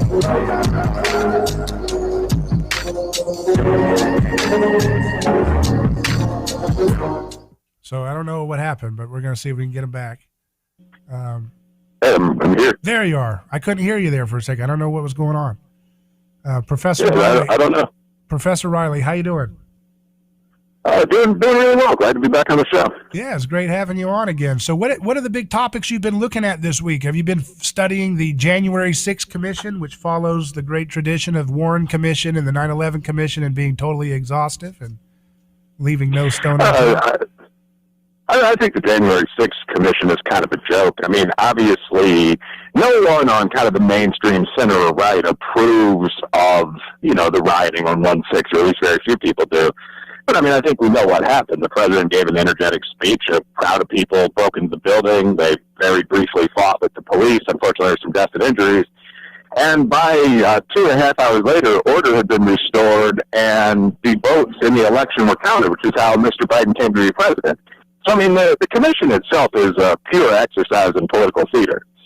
And I think that's what we're about to see. You're not going to see too many serious questions asked. Like, for example, were the Democrats or the Republicans at fault when it came to having the Capitol Police under strength so that this was allowed to occur? That would be a real question, so no one's going to ask it. What you're going to see is a lot of what we saw today, which is policemen saying, as a cop, you sometimes deal with jackasses, and everyone nodding sympathetically, and congressmen pretending to cry, and so on. So, I disapprove of the rioting, but I'm not paying a whole lot of attention to this. I've been working on some academic articles. Yeah, so you look at that story, by the way, people like Officer Sicknick, he didn't, they lied and said he was killed in the thing, and it turned out he actually died of another disease that was unrelated. Then there's 2 other police officers committed suicide, right? And then the only one who was actually killed was the Trump supporter, Ashley Babbitt, who they still don't want to fully investigate her death because, can you imagine if that was 2016 when the left was actively contesting the legitimacy of Trump's election, and a black woman, BLM supporter, had been trying to do the same thing as Ashley Babbitt, trying to get in, and some kind of officer shot the person in cold blood like that. Had a young young, highly personable, bisexual, church-going, just on down the list, like TV-friendly, photogenic, young African-American woman being shot in a violent confrontation with the police. I'm pretty sure that there would have been more focus on the situation. Now, a lot of these same things, like the internet digging up the name of the officer and so on, which I won't reveal. I mean, we all know that's happened in the Ashley Babbitt case as well, but I think the difference is that this, in the scenario I'm describing, would have been fully mainstream. There would have been, half-hour specials with titles like Ever Justified. So, in this case, I think, obviously, both parties have a partisan interest, but what the Dems want to do is minimize the actual mishandling and bad decision-making, the Babbitt shooting, the understaffing of the Capitol, while at the same time emphasizing kind of the evil of, the right-wing bullies. You're going to see a lot of videos of people in Proud Boys gear or something that looks like it, carrying big flags, fighting the cops, and that's the goal of all this. Yeah. And there's also, Revolver.News and Tucker Carlson have reported some indications that perhaps some of those many unindicted co-conspirators were FBI informants to some degree or another, including some of the leading guys of the Oath Keepers and so forth, which would be quite disturbing if we could ever get to the bottom of that perhaps the government was involved in a little bit of entrapment, trying to stir up a riot to then frame it with a nice photo op and say, hey, look, see, told you guys can't elect the Russian hack. Told you can't do it. They're all terrorists, you see. Yeah, no, one thing I will say, I was joking around with a lot of my friends. I live in urban Kentucky, so I have bluntly black, redneck, Spanish, etc. buddies in my group of guys. And the other day, we were lightly playing football, and the black and Hispanic guys in the group were teasing the Republican guys, like, now you know what we meant about the FBI, right? Because, I mean, the idea that the feds are illegally infiltrating virtually every group on the left and the right, that's not a joke. That's been used to target right-wingers. It certainly was under Carter. It was under Obama. It's been used to target left-wingers, COINTELPRO. But those guys are both a police and a spy agency, and they're good. They earn their money. So if you ever actually went to a Klan meeting or a Black Panther event or something like that, probably every second person you saw would be some kind of federal mole. People joke about that, but there's also a reality that underlies that. Was that in play on 1-6? I can't imagine it wasn't. I don't think you could. But we just saw a real-life example of that with the Whitmer case, right? Where the rumor was that there'd been this right-wing plot to attack Michigan Governor Gretchen Whitmer. In fact, people had been arrested, so on. BuzzFeed and the Daily Mail broke this story and said that out of 18 males that were involved in the plot, I initially erroneously reported this is 14 on Twitter, but 12 of them were FBI agents or informants. 12. So, I mean, you're going to have a situation where they're literally going to be federal agents making up 2/3 of the people on a call, giving suggestions about how to, make a bomb or something like that. That's not unusual. Yeah, that's a majority block. The FBI detected the FBI plot. And this, I think there's some sympathy at least for, young, dumb gang kids or, there's some of these right-wing guys. But this is what they do a lot with the FBI, the NSA, so on. I mean, there was less sympathy for these guys, but there was a terrorist ring in Florida maybe a decade ago that was busted in. If you're being honest, you have to say it was the same thing. They went to a fairly anti-American mosque. They had a group of something like 5 agents of color, and they started asking young kids, like, hey, you ever thought about bombing something? And they ended up recruiting this entire cell of potential suicide bombers and going with them to get their stuff and meeting with them above the mosque and then finally turning them in. And whether or not these guys were punks, whatever, had it not been for the federal agents, there would have been no potential bombing of any kind. It's just sheer luck that these kids didn't set off a secondary explosion just on their own or something like that. Right. Yeah, I mean, you got to wonder how much this goes back, how far. We know they've been doing that with the, black groups like the Black Panthers and different movements like that, right? They were always trying to put informants to set them out for being locked away for some kind of terrorist attack. Now the right's learning about this more and more. Absolutely, and you can detest the Panthers as I do, and you can still have, and all that black radicalism stuff is a black guy with a job. I mean, BLM didn't do a whole lot for black businessmen this past year, but you can say, I have a problem with that, but you can also not want federal agents setting up bomb plots in your city. Like, if that's not a pre-existing problem, this is why entrapment's illegal. There's no reason to make that a problem. So just one sentence description of how prevalent this is. A friend of mine works in television, and we were talking once about the show To Catch a Predator. And I said, it's good they're getting these pedophiles and perverts off the streets, but how do they do it? The way they do it, without going into every detail, is that you go into forums that are full of lonely dating-age men, and you say something like, I'm a 16-year-old high school cheerleader. Here's my picture. I'm home alone and lonely with a bottle of vodka and an 8-ball of cocaine. Want to come play? And without justifying this, like, what percentage of men would answer that? 20? I mean, so that's how a great deal of police work is done. Like, you post an image online that says something like, want to join a group that'll stand up for the white race, or, click here for images of little Julie doing naughty things. And if you actually click that image, I mean, there's an IP tracker, you'll probably be emailed with some follow-ups, and it's all the police from step 1 to step 10. And I have some issues with that. Yeah. Now, the other thing is they haven't really given any attention to the guy who drove in and killed the Capitol Police officer. He was a Nation of Islam advocate, I believe. And then there was the BLM and Antifa summer riots where they were beating up some of the Secret Service officers in front of the White House gates and punching and kicking and using weapons. How come both of those have not been investigated by this Congress or given any attention for the loss of life and injuries? Well, the short answer is that it's the same reason the Republicans did the Benghazi Commission, but even more unethical. They're in power. Human beings aren't necessarily good. We both talk sometimes from a spiritual perspective, and it's tempting to do this kind of thing. I mean, but in terms of an answer other than kind of a sweeping and moral, I mean, of course, there's no logical reason for that. I said pretty frankly in kind of column-style editorials and on social media that I don't really have a problem with the 1-6 commission, but it should be running jointly with a Republican-run summer 2020 commission. So you're absolutely right that 1-6 isn't going to focus on anything other than what happened on 1-6. But it's important that we not forget how crazy and devastating these riots were. I mean, in, Seattle, they actually set up an independent city-state called Chaz. I mean, there were borders patrolled by guys with guns. There were 7 shootings at the borders. That SoundCloud rapper, Raz Simone, was in charge of the place. He was walking around dressed like a third world dictator with 3 Caucasian Antifa bodyguards. I mean, that's the thing that happened. In Portland, they attacked the city's historic courthouse for 100 days running.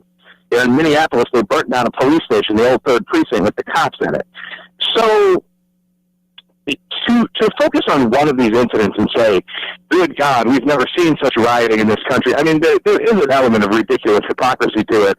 The question is just how many people will believe it? How many people will say, yeah, the summer riots were evil, but this was worse. This is an attempt to destroy our democracy, the kind of things you're hearing. And the answer seems to be a lot of people.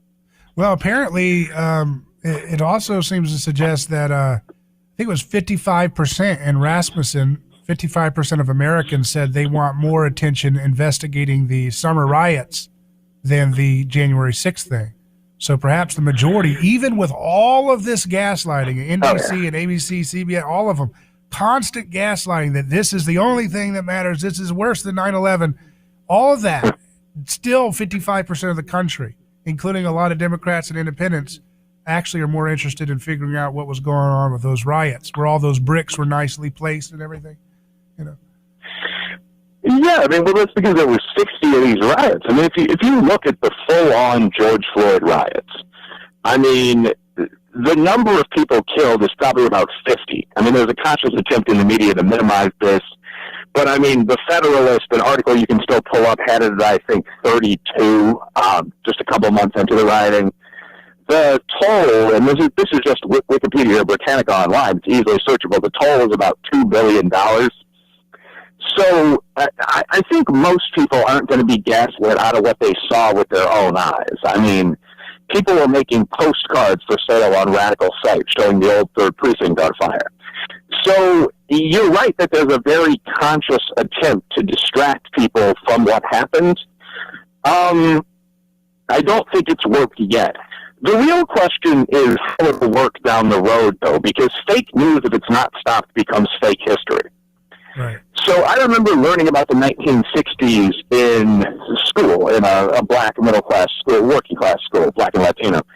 And we were told constantly about the threat from the Klan, you know, the hooded riders. We were told about Vietnam and the heroic people that fought against the war. We weren't told that there were massive riots in the USA for years, like the Summer of Rage, the Weathermen. There's something like 2,000 terrorist bombings. Hundreds were killed in the fighting in some of these places, Detroit. So it's important that this not be allowed to fade down the memory hole. Like, we don't want our kids to open up history books that say something like, in 2017 and again in 2021, the right wing ran riot in the streets. And that's entirely possible. Right. Right. Yeah, that would be. I happen to believe, though, that the future of history is not going to be quite as centralized as what we grew up with as kids. You know what I mean? Because of the digital world and so forth. Yeah, I agree. I do think that you're absolutely right. And this, by the way, is why the mainstream media is so angry. Why people like Don Lemon would argue with, like, you or me on Twitter or Facebook. Like, they recognize kind of the old idea of the lost and lovely that Roman soldiers used to talk about. They recognize that they had almost ideal control of the game, and then they lost it, and now no one listens to them. And that pisses people the hell off. Right. But I mean, I don't think Jacobin on kind of that feminist true left, they're almost communist, or the Daily Wire representing for the right wing. I don't think those organizations are going anywhere, and that's a good thing. So, yeah, I mean, will there be more perspectives, more options in the foreseeable future? Of course, that's good. Right. I think a lot of people would have a lot more in common with some of the true progressives than they would some of the so-called mainstream liberal, you know, Democrat that seems to be the most aggressive with the woke stuff and everything. You know. Oh, yeah. Yeah, I mean, I think that's because, so this is an important distinction. I think the real progressives, what I call the true left, like Jacobin, Bernie Sanders, people I can respect, Jimmy Dore, some of the black groups, Hawk Newsom in New York, what they're talking about is class. What they're saying is whether you're a poor white man or you're a black man or a woman, your job has probably been taken away and shipped to Indonesia. And, you know, the person who did that has an address. Like, we're not encouraging violence, but let's have strikes, let's have union mobilizations, let's show kids how to learn crafts and trades again. That's the big thing with the union staff. And I think most people would get on board with that. What we're seeing as the mainstream left is kind of this weird HR left. It doesn't talk much about class because it's made up totally of upper-class people, if that makes sense. So their focus is sort of, how can we distract from real class issues that unify poor white boys and hood black kids and returning soldiers with this racial BS? And now it's gone even beyond the racial stuff to, like, all the, I don't want to say weird sexualities and genders, but that's kind of what we're getting into, where, what is it, Andrew Cuomo's daughter came out as demisexual? And if you look that up, it means you want to go on a couple dates before you have sex. This is now a fairly recognized member of the LGBT bloc. So if you're debating how many demisexuals you have in positions of power, and I'd say, you know, as many as there are women in those positions, probably. But I mean, if you're debating that, you're not talking about what do we do for all these people who used to work in coal mines that are far outside the circles of power. Right. Exactly. Let's take a quick break. We're speaking with Professor Wilfred Reilly of Kentucky State University, looking at a lot of fascinating stories in the news cycle today. I'm David Kornowski. Stay with us live on A Neighbor's Choice in just a moment. Hello, this is David Kornowski with A Neighbor's Choice. I've got a mission for you. I'm a big believer in eating family farm-raised, high-quality, grass-fed beef. That's why I'm a frequent customer of White Oak Pasture, a sixth-generation beautiful farm in southwest Georgia. Support sustainable, delicious meat of the highest quality. Ask for White Oak Pasture's beef at your local grocery here in Florida, or go to whiteoakpastures.com, and first-time customers get 20% off on purchases with our exclusive coupon code NEIGHBOR. Who is your neighbor? Dave and Wally are team drivers for Oakley Transport. One day, they came across a very serious accident on the highway. Some might pass on by, but Dave and Wally saw there was no time to waste. They jumped into action and saved 2 people's lives with moments to spare. That's the kind of courageous love we need more of today. It reflects the respected culture Oakley Transport develops with their driving professionals. CDLA licensed drivers. Join Oakley Transport today for a rewarding career. Visit oakleytransport.com. That's oakleytransport.com. Are you ready to transform your career? Jess Smith was too. She was stuck in a job that was controlling her life, consuming her free time, and offering little opportunity for growing her pay. Then she found FinTech Mortgage Association, and she never looked back. FinTech Mortgage Association makes home lending simple, and they take care of home buyers like family. Using technology to make everyone's life easier, FinTech Mortgage Association equips each of their loan solutions architects with the tools they need to build a career with a schedule they control, a product they can take pride in, and an earning potential that is life-changing. Unleash your true potential. Join FinTech Mortgage Association. Visit finmay.com. That's FINMAE.com. You're in charge now. NMLS ID 1492187. Equal housing lender.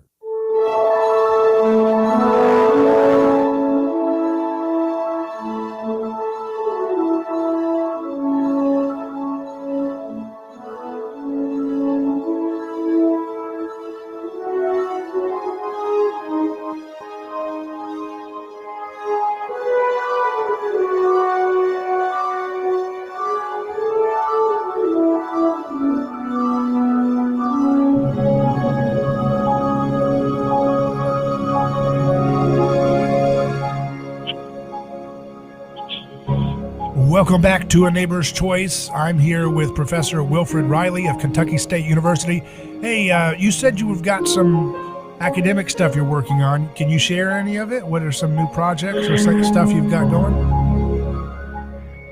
Yeah, so the academic pieces that I'm working on are just standard academic articles, although I think they're pretty important. But one of them is a review of what are called audit studies. So you very frequently see these studies that say that, for example, people with traditional black names are less likely to get hired than people with traditional white names. Right. But there are a lot of problems with that. I mean, we've talked about this on the show before. For example, the white name they use is never a Bubba or Chevy or Billy Ray or something like that. It's always Calvin or Hodges or something like that. The black names are almost stereotypically, quote-unquote, ghetto working-class names. So in the article, I look at some things that actually could let you do a fair audit study. Are you including things like SAT score so people know that across a black, white, Asian applicant, they've got someone with an equal grade point average or tested IQ? Like, are you adjusting for social class? Like, is the black name, working class? Is the white name working class? And so on down the line. So that's the next piece, which is being published in a serious scientific journal. It's Academic Questions from the National Association of Scholars. And I have a couple other pieces like that coming out. One's a piece of methodological advice for researchers in my field. So I also do that sort of wonky academic writing. Not that Commentary and Quillette and, New York Post and so on aren't pretty close to that level, but that's the public intellectual space. And then I do some scholarly stuff. So right now I'm telling people that if you want to try to measure racism, you have to adjust for all the things that matter other than race. It doesn't make sense to compare a 27-year-old black woman from Mississippi with a 58-year-old white man from New York. And very much that's what you're doing when you get these findings like, black people make 85% of what white people do. Well, black people are on average 15 years younger than white people. So that's the academic side of it. So have you ever thought about debating Robert DiAngelo or Ibram X. Kendi? Oh, I'd love to. Have you reached out to them? Yeah, yeah, absolutely. I've contacted them on Twitter. I've used personal emails. I'll announce once again I have a standing challenge to Ibram Kendi if he wants to come debate me. I don't think it would be especially. I think actually be a pretty good debater, but I don't think it would be especially difficult to point out some of the flaws and some of the things he says. He's a very, Manichean speaker in that everything is either racist or anti-racist. Is one of his categories good or evil? He openly says is one of his categories. Things can be due to either racism or genetic inferiority. I don't think that's the way things work. I mean, whether or not there are some tiny test score differences between blacks and whites, once you adjust for everything else that varies between them, it's pretty obvious that the everything else matters more than racism, or certainly than genes. I mean, we're, like I said, a decade plus younger than whites on average. We're more likely to live in the South where wages are lower, and so on in family structure. So I think when Dr. Kendi says everything is either racism or these other horrible possibilities, that's just wrong. And I've openly extended that invitation several times.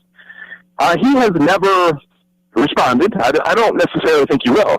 Most of the debate challenges I've gotten are the polite conversation requests are from people on the other side of the aisle, actually. Bo Wingard might come to mind. I'm reviewing Charles Murray's book. So it's actually people that are more conservative than me that generally want to talk. Social justice warrior types, they don't debate. How do we get them to debate? Well, I guess to some extent just keep saying nah and pointing out that they won't debate. But I mean, in terms of being more polite than that, I don't know what you can do. You can ask them, and then they'll say no. One of the things that makes the social justice argument so difficult to counter is that they reject logic. It's like the evil twin of theology, this stuff. So if I say, well, Dr. Kendi, you're arguing that a 13% wage gap between blacks and whites must be due to either racism or genetics. Is that correct? If you were to say yes, I would say, well, then aren't you ignoring the intervening variables of median age, rural residency, and father present? And it would be considered perfectly legitimate in sort of social justice circles to say, well, I don't mess with my master's tools. You can't tear down the master's house using the master's tools. I have a different sort of logic from you. I know what I see. This kind of thing. It's like trying to disprove revelation or trying to disprove a visitation from the Virgin Mary or something like that. So that's one of the things that makes arguing with social justice people so difficult. I mean, from an empirical standpoint, their ideas are all wrong, but they have a certain resonance, and if you just refuse to say they're wrong, you can cling to them pretty tenaciously.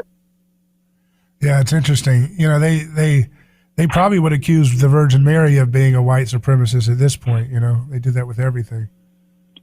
Well, she is a white woman. Well, she's a Jewish woman, you know. Could have been any color. Professor Reilly, we're almost out of time. Tell us about some of the books you got and what people can find on the website. Yeah, on all shows, including friendly ones like this, I always blatantly plug my stuff. So, I mean, the easiest way to find me is just to Google Wilfred Reilly, Wilfred Reilly. You'll find my website, or at least the university website. You'll find my Twitter, Facebook, so on down the line. And you'll definitely find the books. The two major books I've written are Taboo and Hate Crime Hoax. I've also written a non-bestseller, The $50 Million Question. But Hate Crime Hoax looks at all the Jussie Smollett-style incidents, more than 500 we've seen over the past few years. Why do these race stories keep collapsing? We saw one the other day with Cori Bush, who claimed that people were sending her these horrible death threats, and it turned out one of her staffers had just typed them into a form and never sent it. So there is that. Taboo is a breakdown of all the things you're not supposed to talk about and the real facts on point. Black Lives Matter, interracial crime, systemic racism. I target the alt-right as well, so on down the line. And if it wasn't for all these hoaxes, we'd all be getting along just fine, wouldn't we? Goodness gracious. That's actually pretty close to the truth. I mean, if you look at Jussie Smollett, Yasmin Saweetie, Covington Catholic, Cori Bush, none of them were real. Maybe one or two of the Muslim versus white cases, but almost all this on the left, almost all this on the hard right, it never happened. People just made up BS, and yes, it complicated race relations. And what's up with this Stop Asian Hate stuff? It seems like whenever they started that new campaign, it seemed like it increased the Asian attacks in New York and stuff. Well, I think they made a mistake with Stop Asian Hate, which is that they thought when the people in the hoodies were tracked down, they would be white. And they ran into a real buzzsaw when it turned out that these were all working-class black guys from the same city. So if you're a good liberal, how do you deal with that? And the way they dealt with it was by throwing Asians back under the bus. Yeah, my goodness. Shameful. Professor Reilly, as always, you really nail a lot of facts. I thank you for your time. Thank you. Have a good one. Bye. And that's it for A Neighbor's Choice. You can email me hello@aneighborschoice.com. I'm David Gronowski. Godspeed.